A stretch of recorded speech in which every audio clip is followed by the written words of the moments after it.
Отново у нас тенденция към запазване на ценовите нива на застраховката гражданска отговорност отчитат брокери.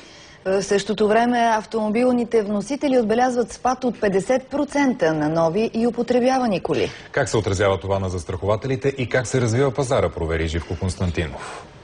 Компаниите, които имаха по-високи цени в края на миналата и началото на тази година, направиха корекции в посока надолу, чрез промоции за различни целеви групи.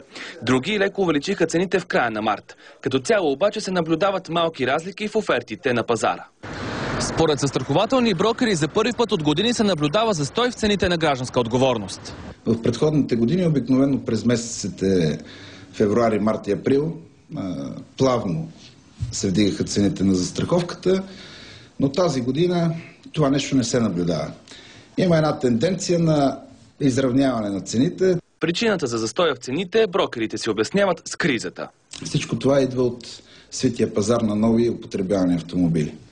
Автомобилните вносители отбелязват спад от 50%, което автоматично рефлектира и върху премиите по застраховка каско и гражданска отговорност. Така че спад има. Увеличава се и броя на хората, които управляват автомобилите си без сключена гражданска отговорност. И все повече се увеличава този процент, както казах, поради кризата.